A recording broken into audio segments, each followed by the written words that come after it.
এক গবেষণায় দেখা গেছে একটি ভিডিওর কোয়ালিটি খারাপ হলেও সেই ভিডিওর যদি সাউন্ড কোয়ালিটি ভালো হয় তাহলে অডিয়েন্স সেই ভিডিওটি সম্পূর্ণ দেখতে থাকে। একটি ভিডিও অডিয়েন্স স্কিপ করবে অথবা দেখতে থাকবে সেটি ডিপেন্ড করে ভিডিওর অডিও কোয়ালিটির উপর।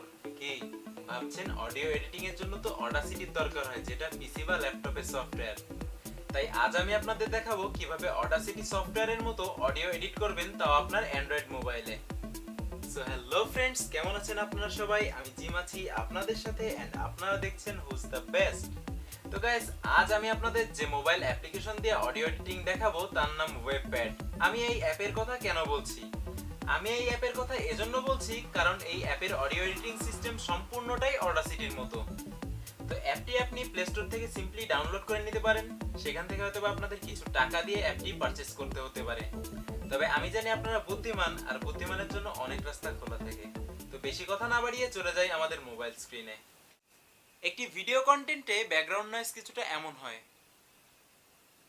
যেটা আমরা ওয়েবপ্যাড অ্যাপ্লিকেশনের মাধ্যমে রিমুভ করার চেষ্টা করব। তো গাইজ, আমরা চলে আসলাম আমাদের মোবাইল স্ক্রিনে। মোবাইল স্ক্রিনে ওয়েবপ্যাড অ্যাপ্লিকেশনটি কিছুটা এমন দেখাবে। অ্যাপটি ওপেন করলে এমন একটি ইন্টারফেস শো করবে। এখানে আপনাদের জন্য অনেক অপশন খোলা থাকবে। তো আমরা সিম্পলি চলে যাব ওপেনে এবং ওপেন থেকে ওপেন ফাইলে। সেখান থেকে আমরা চুজ করব আমাদের মিউজিক অর্থাৎ অডিও ফাইলটি এবং ওকে করে দিব। ব্যাস, আমাদের অডিও ফাইলটি এডিটিং এর জন্য রেডি। এখন শুরুতে আমি যেই আপনাদের দেখিয়েছিলাম যে অংশটিতে আমি চুপ ছিলাম, এই অংশটি এভাবে সিলেক্ট করে নেবেন এবং এখান থেকে আপনি চলে যাবেন এডিটে। হ্যাঁ, এখান থেকে আপনি চলে যাবেন এডিটে এবং সেখান থেকে আপনাদের একটি অপশন দেখবেন ক্লিন আপ, সেখানে ক্লিক করবেন এবং এখানে একটা অপশন থাকবে গ্র্যাব নয়েজ স্যাম্পল। এখানে দিলে এখানে ক্লিক করলে আপনার নয়েজটি অ্যাপটি নয়েজ স্যাম্পল হিসেবে নিয়ে নেবে। এবং এরপর আপনারা যেটা করবেন, এভাবে সম্পূর্ণ অডিও ফাইলটি সিলেক্ট করে নেবেন এবং চলে যাবেন ইফেক্টসে। সেখান থেকে ক্লিন আপে চলে যাবেন এবং আবার সেখান থেকে ক্লিন আপে যাবেন এবং সেখান থেকে apply subtraction from noise sample, এই অপশনটিতে ক্লিক করবেন এবং আপনাদের নয়েজ রিডাকশন এখন শুরু হচ্ছে। এখন আপনাদের অডিও ফাইলটি নয়েজ রিডাকশন হয়ে গেছে।